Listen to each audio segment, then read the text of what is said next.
பங்கீரமாக 2வது வருகை. அந்த 2வது வருகை தான் 19ஆம் அதிகாரத்துல பார்த்தோம். நான் அடிக்கடி சொல்றேன், முதல் வருகையிலே கன்னிமரியுடைய வயிற்றிலே சாந்தமாக வந்தார். ஆனா 2வது வருகையில் எப்படி வரமாட்டாரு? அப்படி வரமாட்டார். 2வது வருகை பயங்கரமா இருக்கும். வெள்ளை குதிரை மீது நியாயந்திருக்கக்கூடியவராய் வரப்போகிறார். அது மிகுந்த ஒரு பயங்கரமான ஒரு துக்கமான ஒரு காரியமாக பூமியில இருக்கும். சரி, அப்போ போன வாரத்திலே 19ஆம் அதிகாரத்திலே இயேசு கிறிஸ்து வெள்ளை குதிரை மீது வானம் திறக்கிறது. வெள்ளை குதிரை மீது இந்த பூமியை நியாயந்திருக்க அந்தி கிறிஸ்து அவனை பின்பற்றினவர்கள் எல்லாத்தையும் நியாயந்திருக்கிறதுக்காக வருகிறார். வந்து இந்த பூமியில இருக்கிற அத்தனை ஜனங்களையும் விசுவாசிய கூட்டத்தை விசுவாசியாத அனைவரையும் அழிக்கதை குறித்து நம்ம பார்த்தோம். சரி, இன்னைக்கு உங்களுக்கு தெரியும் 2வது வருகைக்கு அப்புறம் என்ன நடக்க போகுது? 2வது வருகைக்கு அப்புறம் என்ன நடக்குது? 1000 வருட அரசாட்சி. இதத்தான் மத்திய புஸ்தகம் வாய்ச்சிடும். உம்முடைய ராஜ்யம் வருவதாக, உம்முடைய சித்தம் பரமண்டத்துல செய்ய போறது போல பூமியில் செய்வதாக அப்படின்னு இந்த 1000 வருட அரசாட்சியத்தை அது சொல்லப்படுகிறது. தாவீதுக்கு சொல்லப்பட்டுள்ள ஒன்னு சந்ததி மூலமா நித்திய ராஜ்யத்தை ஸ்தாபிப்பேன்னு சொன்னதும் இந்த 1000 வருட அரசாட்சியை தான். அப்போ இந்த 1000 வருட அரசாட்சியை குறித்து வெளிப்படுத்தின விசேஷம் 20ஆம் அதிகாரத்துல கிட்டத்தட்ட 6 முறை என்ன செய்யறோம்? இந்த 1000 வருட அரசாட்சியை குறித்து அந்த வார்த்தை பயன்படுத்தப்பட்டிருக்கிறது. சரி, இன்னைக்கு இந்த வெளிப்படுத்த விசேஷத்துல 20ஆம் அதிகாரத்துல 1ல இருந்து 10 வரை வாசிங்க சத்தமா. வெளிப்படுத்தின விசேஷம் 20ல 1ல இருந்து 10 வரை நம்ம பார்ப்போம்.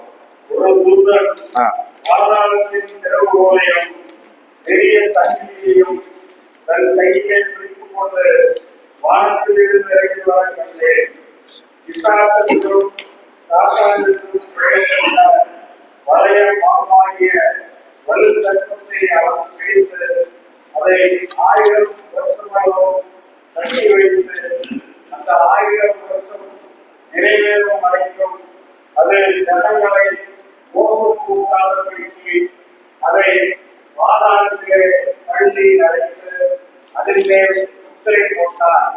அதற்கு பின்பு அது கொஞ்ச காலம் விடுதலையாக வேண்டும். அன்றையும் நான் சிங்காசனங்களை கண்டேன். அவைகளின் மேல் உட்கார்ந்தார்கள். நியாயத்திற்கு கொடுக்கும்படி அவர்களுக்கு அதிகாரம் அளிக்கப்பட்டது. இயேசுவை பற்றிய சாட்சி நிமித்தமோ தேவனுடைய வசனத்தின் நிமித்தமோ சிறைச்சேதம் பண்ணப்பட்டவர்களுடைய ஆத்மாக்களையும் மிருகத்தையாவது அதன் சொரூபத்தையாவது வணங்காமலும் தங்கள் நெற்றியிலும் தங்கள் கையிலும் அதன் முத்திரையை அறிந்து கொள்ளாமலும் இருந்தவர்களையும் கண்டேன். அவர்கள் உயிர்த்து கிறிஸ்துவுடனே கூட 1000 வருஷம் அரசாண்டார்கள். மரணம் அடைந்த மற்றவர்கள் அந்த 1000 வருஷம் முடிவாகவும் உயிரடையவில்லை. இதுவே முதலாம் உயிர்த்தெழுதல். முதலாம் உயிர்த்தெழுதலுக்கு பங்குள்ளவன் பாக்கியவானும் பரிசுத்தவானுமாயிருக்கிறார். இவர்கள் மேல் 2ஆம் மரணத்திற்கு அதிகாரம் இல்லை.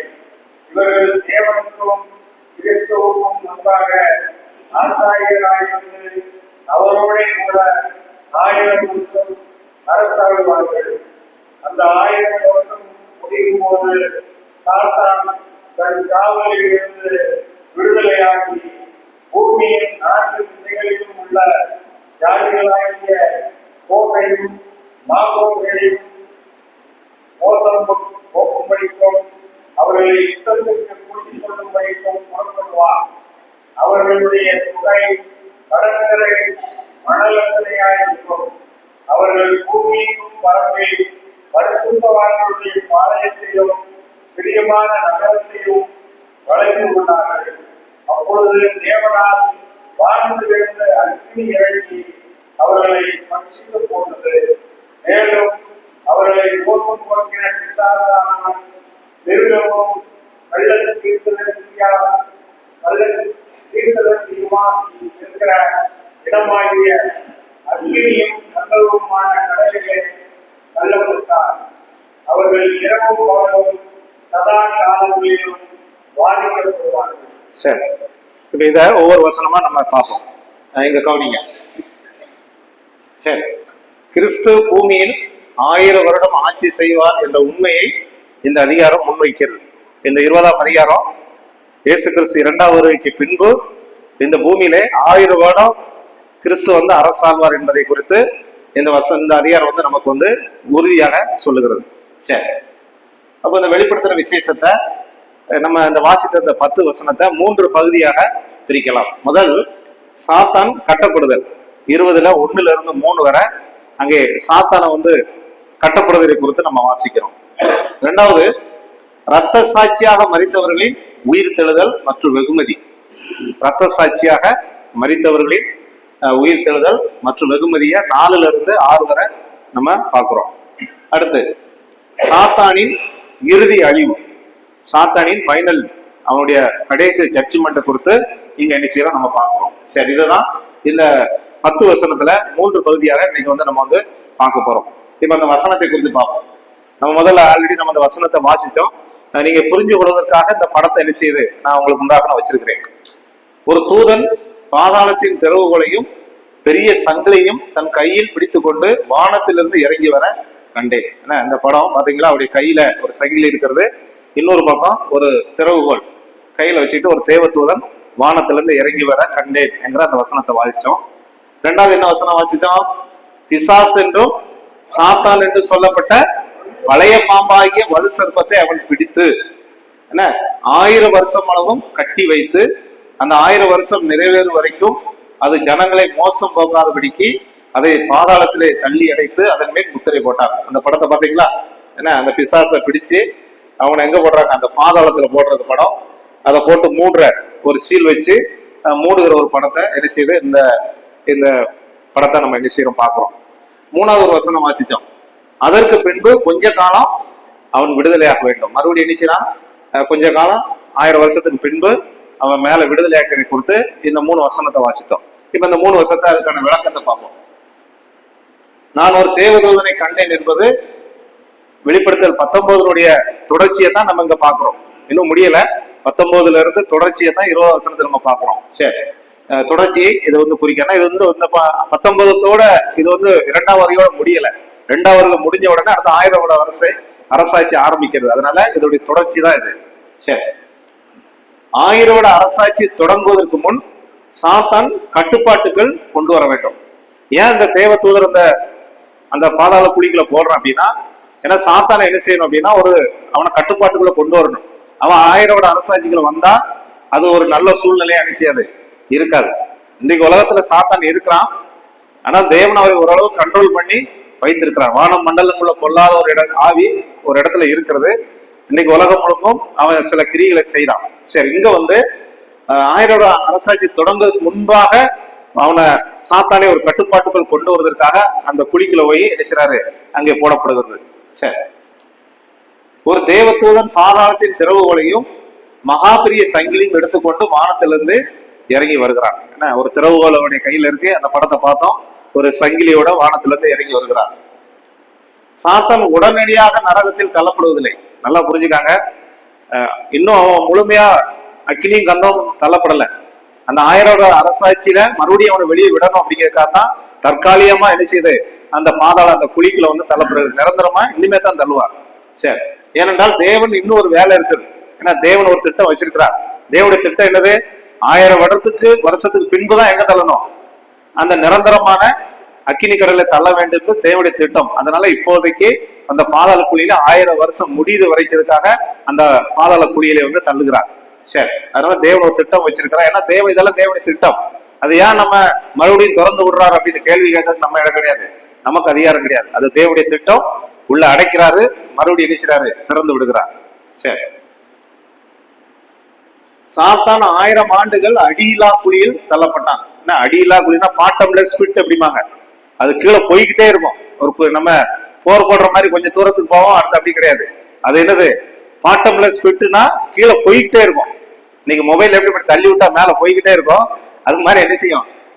அதை கூட அப்படிதான் ஒரு ஆள் சொல்றாரு, இந்த செல்லுல இப்படி மேல தள்ளி விடுறாங்களா, அது ஒரு பாட்டம்லெஸ் பிட் அப்படிங்கிறாங்க. அதுக்கு மாதிரி அது கீழே என்ன செஞ்சிருக்கும்? கீழே போய்கிட்டே இருக்கும், அடி இல்லாத குழி. மேலும் சாத்தான் பரலோகத்திலிருந்து தள்ளப்பட்டான். உங்களுக்கு தெரியும், முதல்ல எங்க இருந்து தள்ளப்பட்டான்? பரலோகத்திலிருந்து தான் தள்ளப்பட்டான். அங்க என்ன உன்னதத்துக்கு ஏறுவேன், என்ன வடக்கு பருவத்துல உண்மை போல மாறுவேன் அப்படின்னு ஒரு பெருமை வந்துச்சு. முதல்ல எங்க இருந்து தள்ளப்பட்டான்? பரலோகத்திலிருந்து தள்ளப்பட்டார். இப்பொழுது எங்க இருந்து தள்ளப்படுகிறான்? பூமியில இருந்து பாதாளத்துக்கு என்ன செய்யறான்? தள்ளப்படுகிறான். சரி, தேவதூதன் பழைய பாம்பாகிய சாத்தானை பிடித்து பாதாளத்தை தெரியும். அப்ப பழைய பாம்பு உங்களுக்கு தெரியும். பழைய பாம்பு யாரு? சாத்தானுக்கு நிறைய பேர் இருக்கு. நான் கிட்டத்தட்ட அதுக்கு முன்னாடி சொல்லியிருப்பேன். ஏதேன் தோட்டத்துல அவனுக்கு இன்னொரு பேர் இட்டது பழைய பாம்பு. அந்த ஏதேன் தோட்டத்துல ஆதாம ஏவாளை ஏமாத்துற அந்த சாத்தான் தான் இங்க யாரு? பழைய பாம்பாகிய சாத்தானை குறித்து நம்ம எங்க நிச்சயம் நம்ம பாக்குறோம். சரி, 1000 ஆண்டுகளுக்கு சாத்தான் தேசங்களை பாழாக்காதபடிக்கு பாதாள குழியிலே தள்ளப்பட்டான். ஏன் பாதாள குழியில சாத்தான் வந்து தள்ளப்படுவதற்கு காரணம் என்ன அப்படின்னா, அந்த 1000 வருஷம் என்ன செய்யக்கூடாது? தேவனுடைய ஆட்சி செய்கிறார். அந்த ஆட்சியில வந்து அங்க இருக்கிற மக்களை அங்க பால்கடிக்க கூடாது, அங்க தொந்தரவு செய்யக்கூடாது, அவங்களுக்கு ஏதாவது செய்யக்கூடாது என்பதற்காக, அல்லது பாழாக்கக்கூடாது என்பதற்காக அந்த 1000 வருடம் அந்த கீழே அந்த குழியிலே வந்து அங்க தள்ளப்பட்டார் என்பதை குறித்து நம்ம பார்க்கிறோம். சரி, அடுத்த 1000 ஆண்டுகளுக்கு பிறகு ஒரு குறுகிய காலத்திற்கு சாத்தான் விடுவிக்க வேண்டும். ஏன்னா 1000 ஆண்டு முடிஞ்ச பின்பு அதுக்கப்புறம் அடிச்சிடும் குறுகிய சாத்தானின் இறுதி யுத்தம். மறுபடியும் வந்து ஏன் ஆண்டவர் அவனை வெளியே விடுகிறாருன்னா ஒரு யுத்தத்துக்காக. இது தேவனுடைய திட்டம். ஒரு யுத்தத்துக்காக மறுபடியும் 1000 வருஷம் முடிஞ்ச உடனே அங்கே சாத்தான் வெளியே திறந்து விடப்படுகிறது. எதற்கு திறந்து விடப்படுகிறது? ஒரு யுத்தத்துக்காக அவன் வந்து திறந்து விடப்படுகிறது. சரி, இதுதான் நம்ம முதல் 3 வசனத்துல அந்த பார்த்த அதுக்கான விளக்கத்தை நம்ம பார்த்தோம். இரண்டாவது என்னது? ரத்த சாட்சியாக மரித்தவர்களின் உயிர் தெழுதல் மற்றும் வெகுமதி. 4ஆம் வசனத்துல இருந்து 6ஆம் வசனம் நம்ம வாசிட்டோம். இங்க நம்ம பாக்குறோம் என்ன? இந்த வசனத்தை வாசிக்க அத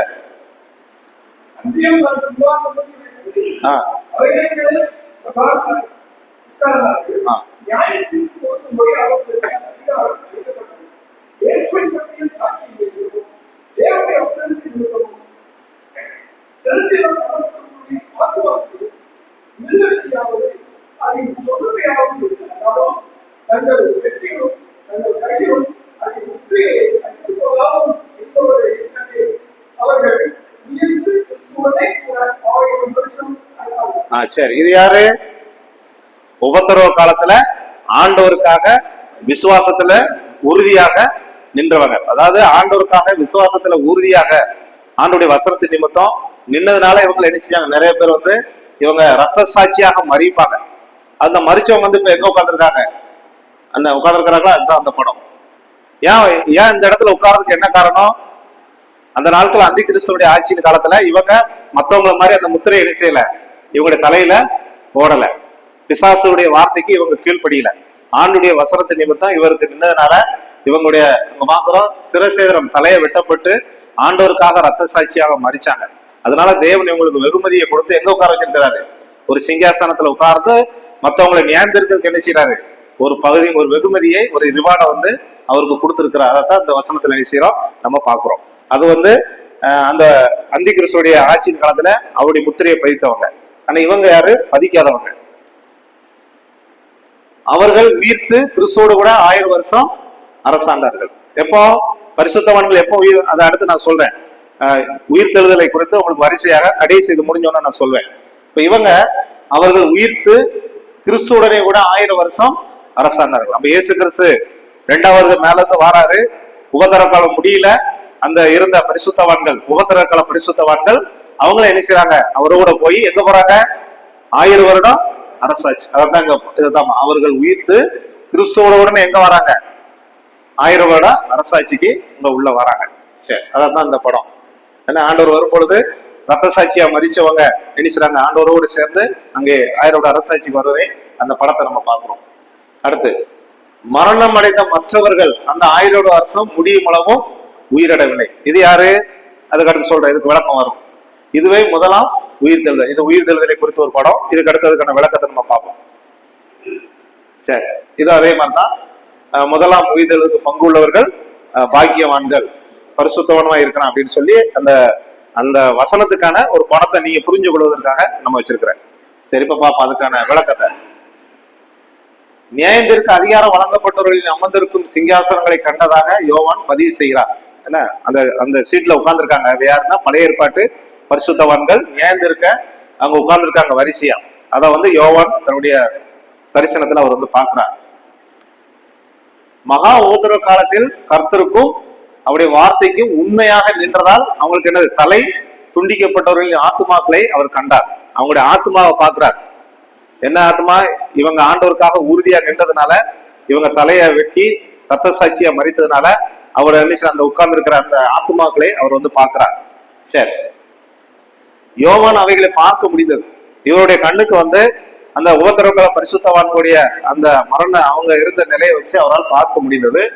அவர்கள் இடைநிலை உடல்களை பெற்றார்கள். இன்னும் முழுமையா என்ன செய்யல, ஆத்மாவை தான் பார்க்கிறாரு. முழுமையாக அவங்க என்ன செய்யல, அந்த இதை சேர்ந்து உயிர் தெழுந்து போகல. அதனால இன்டர்மீடியட் பாடி அப்படின்னு சொல்லுவாங்க.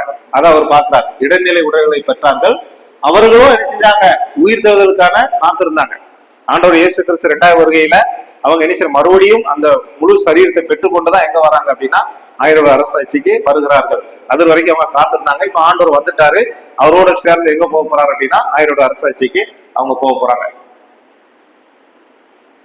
சரி, 25ல நம்ம பார்த்தோம், மரணம் அடைந்த மற்றவர்கள் எல்லாரும் எல்லா காலத்து அவிசுவாசிகளை குறிக்கும். மரணம் அடைந்த மற்றவர்கள் அப்படின்னா அது யார் அப்படின்னா எல்லா காலத்து அவிசுவாசிகளை குறிக்கும். அவிசுவாசிகள் அவங்களை குறிக்கிறதா மரணம் அடைந்த மற்றவர்கள். அவர்கள் வெள்ளை சிங்காசன நியாய தீர்ப்புக்காக நிற்கும்படி 1000 ஆண்டு ஆட்சி முடிவில் உயிரோடு எழுந்திருப்பார்கள். அப்ப சுருக்கமா சொல்லணும்னா, ஆண்டவராய் இயேசு கிறிஸ்துவை ஏற்றுக்கொள்ளாதவர்கள் அவங்க இன்னும் உயிர் தெழுதல. அவங்க எப்போ உயிர் தெழுந்திருப்பாங்க? 1000 வருடம் அரசாட்சி முடிஞ்ச உடனே வெள்ளை சிங்காசனத்தின் நியாய தீர்ப்புல எழுச்சிவாங்க, நிற்பாங்க. புரியுதா உங்களுக்கு? இப்ப ஒரு ஆள் ஆண்டவராய் இயேசு கிறிஸ்துவை ஏற்றுக்கொள்ளாம மரித்தால் அவனுக்கு எப்போ அவனுக்கு நியாய தீர்ப்பு அப்படின்னா 1000 வருடம் அரசாட்சி முடிஞ்ச உடனே அவங்களுக்கு என்ன உண்டு? வெள்ளை சிங்காசன நியாய தீர்ப்பு. சரி, அதான் இங்க பார்த்தோம். 26ல என்ன வருஷம்?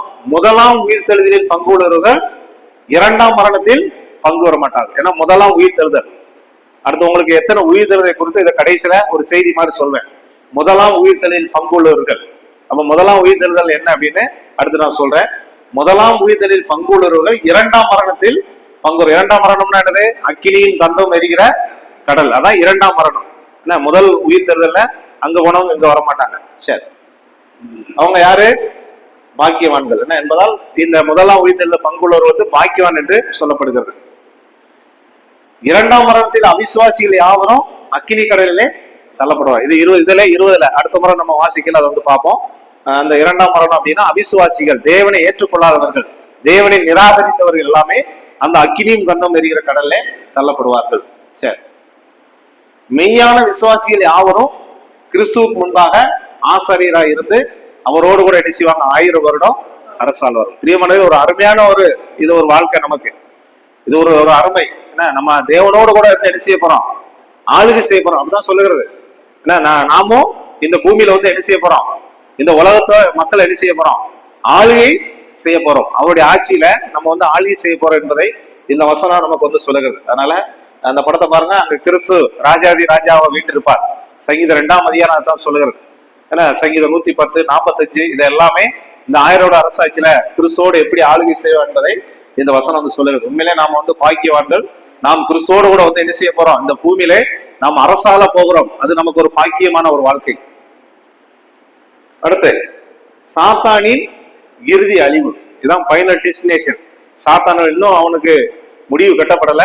இந்த 1000 வருடம் அரசாட்சிக்கு பின்புதான் அவனுடைய அந்த முடிவை குறித்து நம்ம பார்க்கிறோம். என்ன வாசித்தோம்? அந்த 1000 வருஷம் முடியும் பொழுது சாத்தான் தன் காவலிலிருந்து விடுதலையாகும். அந்த திறந்து விட்டுருவாரு. நல்லா புரிஞ்சுக்காங்க. 1000 வருஷம் முடியல சாத்தான அங்க அந்த மூடி திறக்கப்படுகிறது. அங்கிருந்து சாத்தானும் வெளியே வருகிறான். அது அந்த வசனத்தை வாசித்தோம். பூமியில் 4 திசையிலும் உள்ள ஜாதிகளாகிய கோகையும் மாகையும் மோசம் போக்கும்படிக்கு அவர்களை யுத்தத்திற்கு கூட்டிக் கொண்டு வரும்படி புறப்படு வருவான். அவருடைய தோகை கடற்கரை மணலத்தினையா இருக்கும். பாத்தீங்களா, ஒரு பெரிய கூட்டம். 1000 அரசாட்சியிலையும் தேவனுக்கு எதிராக ஒரு கூட்டத்தை அவன் கூட்டிக் கொண்டு இங்க பாத்தீங்களா தலையா இருக்கும். லட்சக்கணக்கான பேர் இருப்பாங்க. மறுபடியும் எப்படியாவது தேவனை ஜெயிச்சிடலாம், ஒரு யுத்தத்தை நடத்தி ஒரு யுத்தத்துல கொண்டு வந்து ஆண்டவரை தோற்கடிக்கலாம் அப்படின்ற நோக்கத்துல இங்க சாத்தான் ஒரு இந்த இடத்துல கூட்டிட்டு நினைச்சுவாங்க. அந்த தேசத்தை கூட்டுக்கிட்டு அவன் வருவான். அடுத்த ஒரு வசனம் வாசிச்சோம். அவர்கள் பூமி எங்கும் பரம்பி பரிசுத்தவர்களுடைய பாலத்தையும் பிரியமான நகரத்தையும் வளைந்து கொண்டார்கள். புரியுதா? அப்பொழுது தேவனால் வானத்திலிருந்து ஒரு அக்கினி இறங்கி அவர்களை பட்சித்து போட்டது. அப்போ தேவனுடைய பிரியமான நகரம்ங்கிறது எருசலேம். எருசலேம்ல இருந்து கிறிஸ்து அங்க அரசாள்வார அந்த அந்த எருசலேம் நகரத்தை சுற்றி வளைச்சிருவாங்க. அப்படி வளைஞ்சு கொள்ளும் பொழுது தேவன் வானத்திலிருந்து என்ன செய்ய வரும்? அக்கினி இறங்கி அவர்களை அழிச்சு போட்டோம். இதுதான் கடைசியில நடக்கக்கூடியது. அடுத்த ஒரு வசனம் வாசிச்சோம். மேலும் அவர்களை மோசம் போக்கின பிசாசு என்னும் பிசாசானவன், மிருகம், கள்ளத்தரிசி. பாத்தீங்களா எத்தனை பேர் பாருங்க? பிசாசு, மிருகம், கள்ளத்தரிசி. இவங்க 3 பேர் எங்க போறாங்க? அக்கினியும் கந்தம் எரிகிற கடல்ல தள்ளப்பட்டார்கள். பயங்கரமான இடம். பாத்தீங்களா? இதெல்லாம் சொல்ல முடியாது. இது ஒரு படம் தான். இதை காட்டிலும் அங்க ஒரு வேதனை உள்ள ஒரு இடம். அந்த லாசரு ஐஸ்வர்யன் இந்த வேதனை உள்ள இடம். நான் தாகமா இருக்கிற ஒரு சொட்டு வந்து என் நாக்குல தொட்டு அப்படிங்கிற பயங்கரமான ஒரு வேதனை உள்ள இடம். உண்மையில நாம எல்லாம் பாக்கியவான்கள். இந்த இடத்துக்கு இருந்து தேவன் நம்ம எடிச்சிருக்கிற போகக்கூடாது என்பதற்காகத்தான் தேவன் நம்முடைய குமாரன் இயேசு கிறிஸ்து மூலமாய் நமக்கு இவ்வளவு பெரியான ரட்சிப்பை நமக்கு கொடுத்திருக்கிறார். உண்மையிலே நாம் பாக்கியவான்கள். என்ன சதா காலமும் என்ன அதான் சொல்லுவாங்க, மரணம் வாழ்க்கை வந்து மரணத்தோட என்ன செய்யாது, முடிஞ்சு போகாது. சதா காலம் என்ன செய்வாங்க? அங்க வாதிக்கப்படுவார்கள். அடிக்கடி சொல்லுவாங்க, ஒரு புழு கூட போட்டாங்க என்ன செய்யாதான், புழு சாகாது, புழு சாகாது. வேதனை உள்ள ஒரு இடம்.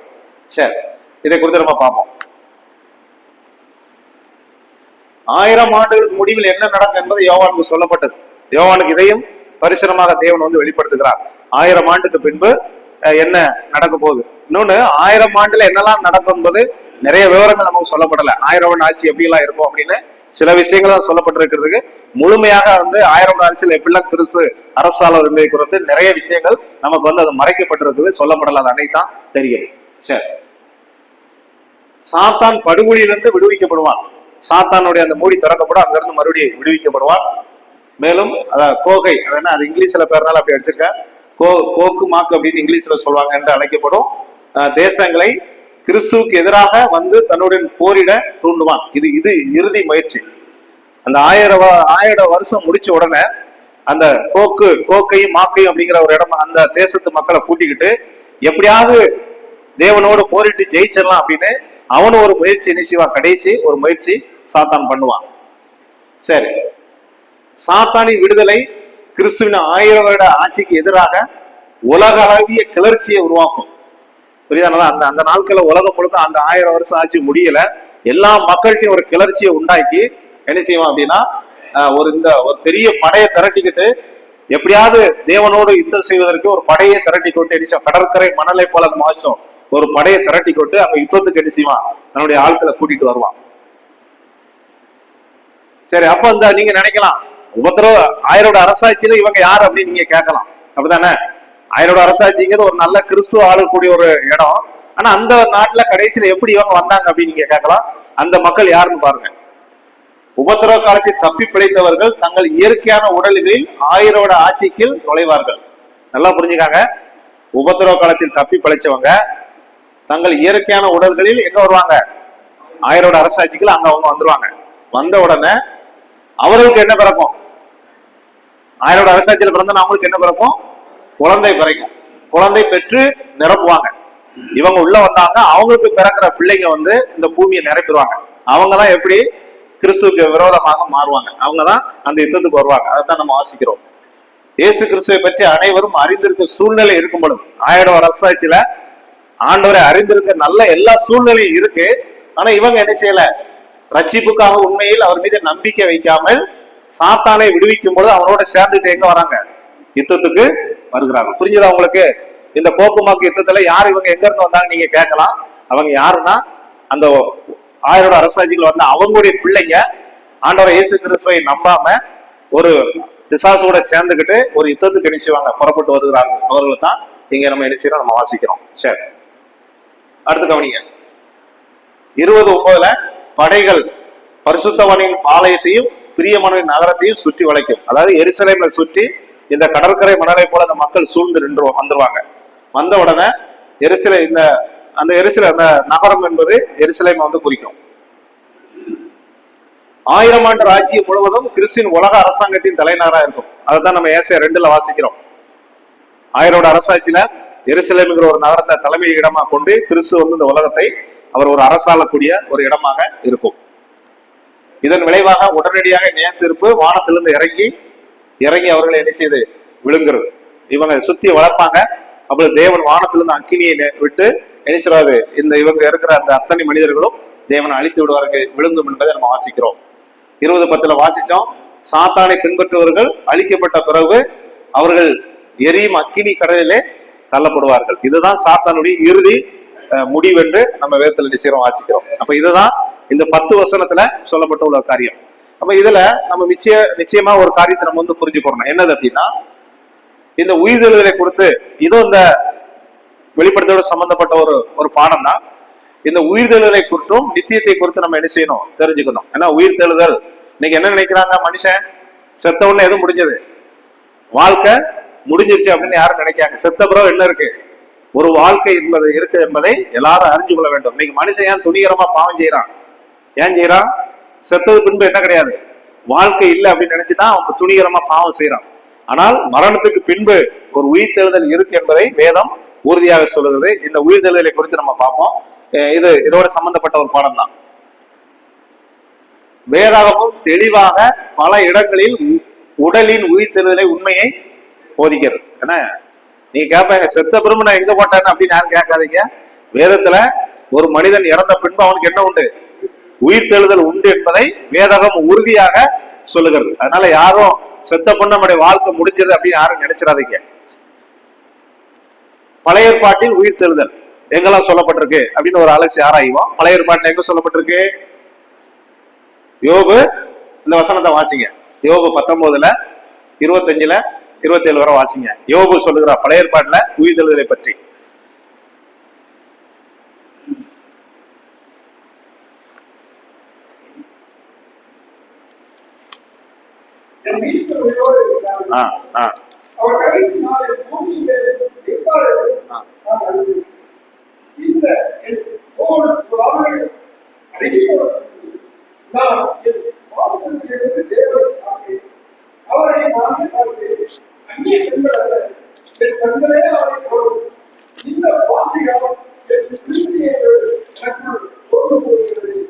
சரி, இது யாரு சொல்றா, யோபு சொல்லுகிறான். அப்ப பழைய ஏற்பாட்டுல அந்த உயிர்த்தெழுதல் எங்க இருக்கு அப்படின்னு யோபுக்கு ஒரு நம்பிக்கை இருந்தது.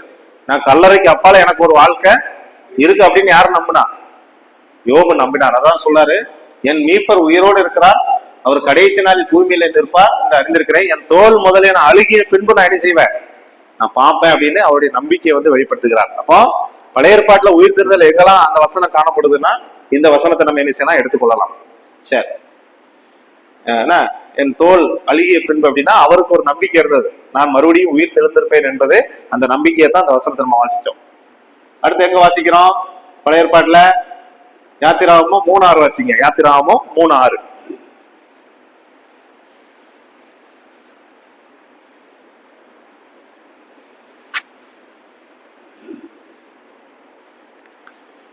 இந்த வசனம் எல்லாம் உயிர்த்தெழுதலை பழைய ஏற்பாட்டுல குறிக்கிறது.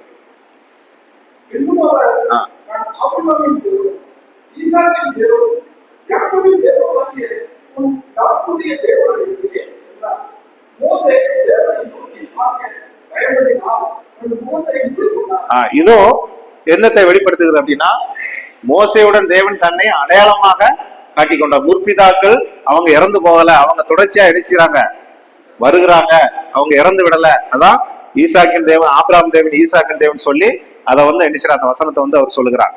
சரி, இதைத்தான் நம்ம ஆல்ரெடி நம்ம வாசிட்டோம். அடுத்து எங்க வாசிக்கிறோம், சங்கீதம் 16 பழைய ஏற்பாட்டுல உயிர்த்தெழுதலை குறித்து சொல்லப்பட்டிருக்கிறது.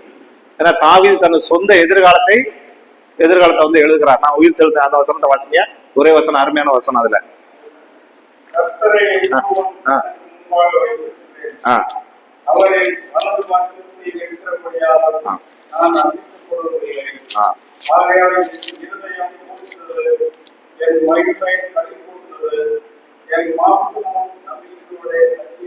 இருங்க, என் மாமிசம் நம்பிக்கையோடு தங்கியிருக்கு. நீங்க இதுல 11 வரை வாசிங்கன்னா அவருக்கு ஒரு நம்பிக்கை இருந்தது. என்ன நம்பிக்கை, நான் மரிச்ச பின்பு நான் என்ன செய்வேன், உயிர் தெழுவேன்ங்கிற அந்த நம்பிக்கை தாவீதுக்கும் இருந்தது. அதான் அந்த வசனம், நல்லா ஞாபகம் வச்சுக்காங்க, குறிச்சு வச்சுக்காங்க.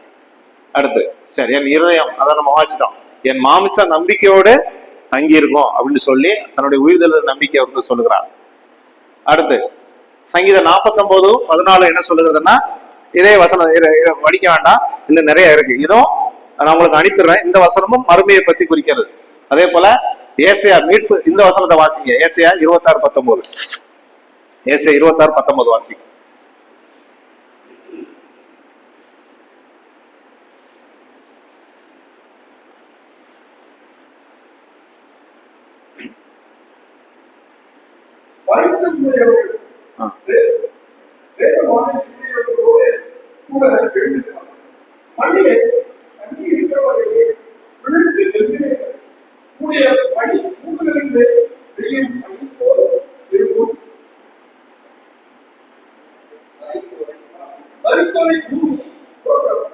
இது என்ன வசனம்? இதோ மரித்தவர்கள் உயிரோடு எழுந்திருப்பார்கள், அவங்க மறுபடியும் எழுந்து தேவனுக்கு முன்பாக நிற்பார் என்பதை குறிக்கிறது. தானியேல் 12 என்ன சொல்லுகிறது? இங்க இருக்கு ஆல்ரெடி. பூமியில் தூளிலே நித்திரை பண்ணுவர்கள் சிலர் நித்திய ஜீவனுக்கும் சிலர் நித்திய நிந்தைக்கும் இகழ்ச்சிக்கும் எழுந்திருப்பார்கள். அப்ப இந்த வசனம் எல்லாம் என்ன குறிக்க அப்படின்னா, பழைய ஏற்பாட்டிலே பரிசுத்தவான்கள் உயிர் தெழுந்திருப்பார்கள், அவங்களுடைய வாழ்க்கை மறுபடியும் உயிர் தெழுந்திருப்பார் என்பதை குறித்து இந்த வசனம் நமக்கு வேத வசனம் ஆதாரம். சரி, புதிய ஏற்பாட்டுல எங்க வாசிக்கிறோம்? நிறைய இருக்கு. என்ன, யார் சொன்னா? இயேசு கிறிஸ்து தன் உயிர் தெழுதலை குறிச்சார். வேதபாரராலும் பிரதான ஆசாரியனாலும் என்ன செய்வாங்க? என்னை கொலை செய்வாங்க, 3 நாளைக்கு பின்பு நான் என்ன செய்வேன்? உயிரோடு எழுந்திருப்பேன் அப்படின்னு யார் சொன்னா? இயேசு கிறிஸ்து சொன்னார். அடுத்து இயேசு கிறிஸ்துவும் உயிர் தெழுதல் உண்டு என்பதை போதித்தார். அவர் டீச் பண்ணார். எங்க இந்த ஒரு வசனத்தை மட்டும் வாசிங்களேன். யோவான் 5:28-29 வாசிங்க. யோவான் 5:28-29. இது ஒரு வசனத்தை மட்டும் வாசிங்க.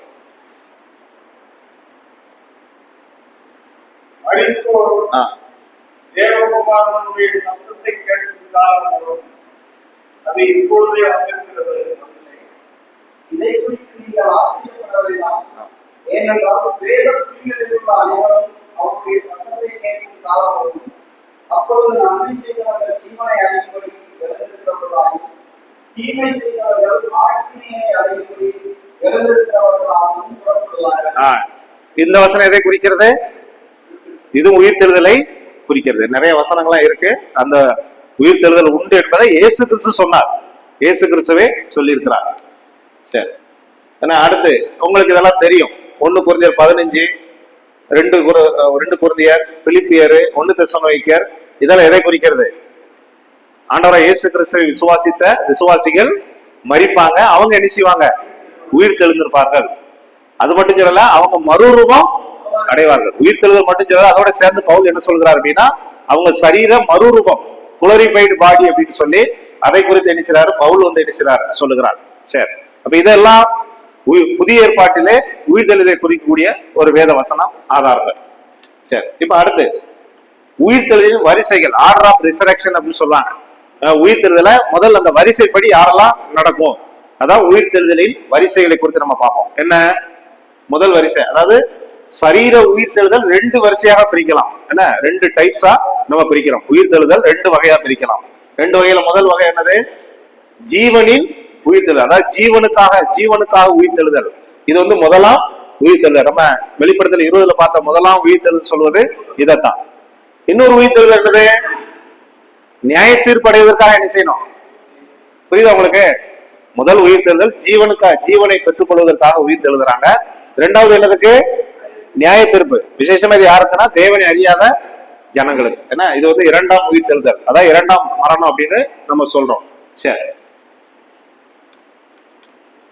சரி, முதல் உயிர் தெழுதல் அந்த வரிசையில முதல்ல யார் உயிர் தெழுந்தா? என்ன நம்ம இதை வாசிக்கிறோம். உயிர் தெழுதல் வரிசையில் முதலாவது கிறிஸ்துவானவர் உயிர் தெழுதலை குறிக்கிறது. அப்படித்தானே? முதற் பலனுமானவர் அப்படின்னு நினைச்சுக்கிறோம் நம்ம வாசிக்கிறப்போ. முதல் அந்த உயிர் தெழுதல் வரிசையில முதல்ல யார் உயிர் தெழுந்தா அப்படின்னா யார சொல்லலாம்? கர்த்தராகிய இயேசு கிறிஸ்து. அவர் மரித்து அடக்கம் பண்ணப்பட்டு 3ஆம் நாள்ல அவர் தான் உயிர் தெழுந்தார். வேதத்துல சில மனிதர்கள் மறுபடியும் உயிரோட வந்தாலும் அவங்க மரிச்சுட்டாங்க. ஆனா இதுதான் அவர் ஒருவர் தான் என்ன செஞ்சார்? முதலாக உயிர் தெழுந்தார். அதான் முதற் பலன் என்று நம்ம கொரிந்தியர்ல நம்ம வாசிக்கிறோம். சரி, பரிசுத்தமாதலின் முதற் பேருமானவர். அடுத்து யாரு? கிறிஸ்துவின் வருகையில உயிர் தெழுந்தாங்க. யாரு முதல் உயிர் தெழுது? அது யாரு? இதுல பல குழுக்கள்னா இயேசு கிறிஸ்து வருகையில உயிர் தெழுதல் பல குழுக்கள். என்னென்ன குழுக்கள் பாருங்க. முதல்ல யாரு? சபை காலத்தில் மரித்த பரிசுத்தவான்கள். முதல்ல யார் வருவா அதுல? சபை கால, இப்ப சபை யுகம், இப்ப நம்ம சபை இருக்கு, சபையில ஆண்டவரை இயேசு கிறிஸ்துவை ஏற்றுக்கொண்டு மரித்தவங்க ஆண்டவர் வருகிறாருன்னு முதல்ல அவங்க என்ன செய்வாங்க? உயிரோடு எழுந்திருப்பார்கள். இரண்டாவது யாரு? பழைய ஏற்பாட்டு பரிசுத்தவான்கள். பழைய ஏற்பாட்டு பரிசுத்தவான்கள் எப்போ உயிரோடு எழுந்திருப்பாங்க? இயேசு கிறிஸ்து 2ஆம் வருகையில. ஏழு வருஷம் உபத்திரவ காலம் முடியல, இந்த பழைய ஏற்பாட்டு உபத்திரவ கால பரிசுத்தவான்களோடு யார் வருவாங்க? புரியுதா உங்களுக்கு? அதாவது இயேசு கிறிஸ்து உபத்திரவ காலம் முடிஞ்ச உடனே இயேசு கிறிஸ்து 2ஆம் வருகை வருவாரு. அப்போது பழைய உபத்திரவ கால பரிசுத்தவான்கள் பிளஸ் யாரு? பழைய ஏற்பாட்டு பரிசுத்தவான்கள். இவங்க ரெண்டு பேரும் சேர்ந்து எங்க வருவாங்க?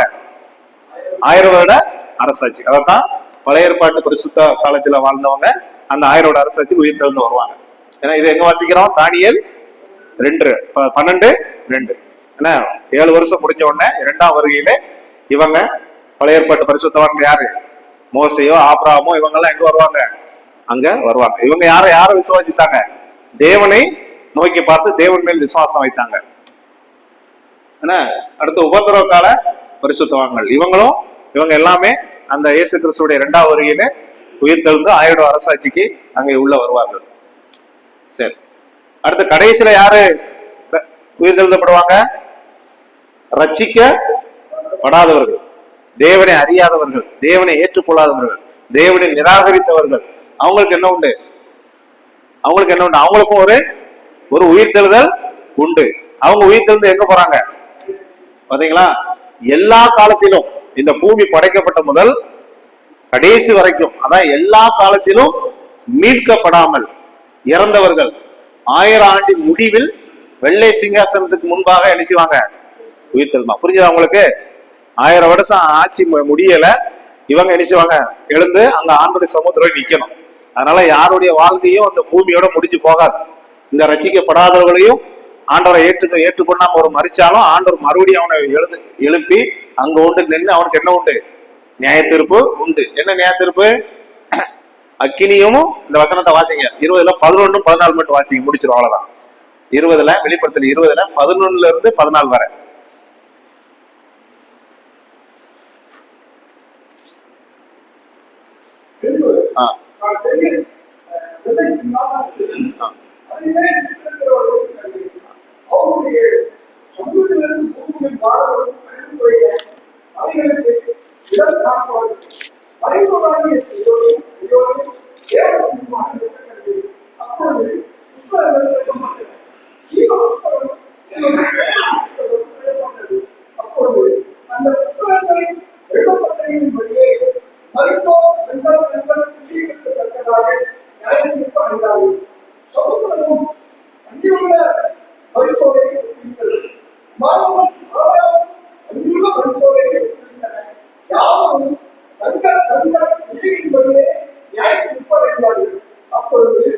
மரணம், ஆதாரம், அக்னி கடலிலே தள்ளப்பட்டன. இது 2ஆம் மரணம்.